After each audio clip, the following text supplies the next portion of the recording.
போறேன். பசிக்குதா? இங்க வாங்க. அங்க பாரு. பசிக்குதா? இங்க வாங்க. பசிக்குதா? மணி 10 பசிக்குதாயா? என்ன பண்றது? அட்லாஸ்ட் வந்ததுக்கு முருகன் இட்லி கடையை கண்டுபிடிச்சிட்டோம். முருகன் இட்லி கடையை கண்டுபிடிச்சிட்டோம். உள்ள போய் நாங்க சாப்பிட போறோம்.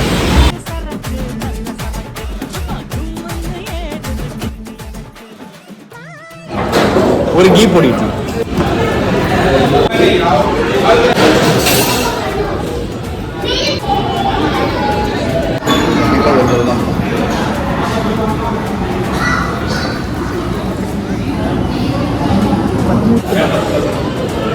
ஓஹோ,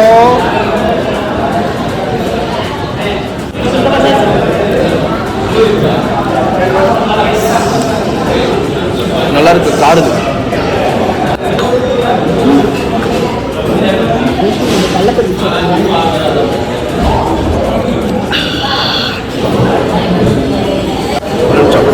எனக்கு தான் அப்படி இருக்கான்னு தெரியல.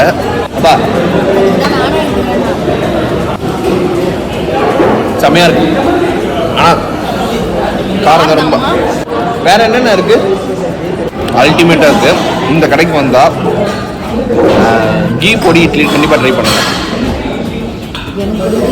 ஆனா காருது. இது பேர் என்ன? வீட் அல்வா. அதாவது இது பேர் தான் வீட் அல்வா. இதையும் ட்ரை பண்ணி போட்டோம். பாப்பா சாப்பாடு. இந்த தோசை பேர் என்ன சொல்லுங்க? இது வந்து பன்னீர் பட்டர் தோசை. ஆஹா, சூப்பராக இருக்குது. மதுரைக்காரங்கனாலே ராவாக தான் இருப்பாங்க. அந்த மாதிரி கீ பொடி இட்லி 74 ரூபா. சிப்ஸ் இந்த ஹோட்டல் வந்தீங்கன்னா நான் சொல்கிற 3 விஷயம் ட்ரை பண்ணுங்க. கீ பொடி இட்லி, அப்புறம் வந்து பன்னீர் பட்டர் தோசை, இது ட்ரை பண்ணுங்க. முக்கியமாக வீட் அல்வான்னு ஒன்று விற்கிது. அந்த அதை வந்து கண்டிப்பாக ட்ரை பண்ணுங்க. ஆனால் அதை கடைசியில் ட்ரை பண்ணுங்க. ஏன்னா சாப்பாடுல செம்ம காரமாக இருக்கு. இருங்க, நம்ம காரில் போய் பேசுகிற மாதிரி ரேஷ்மா ஒரு நிமிஷம். இந்த ஹோட்டல் எப்படி இருந்து மட்டும் சொல்லு.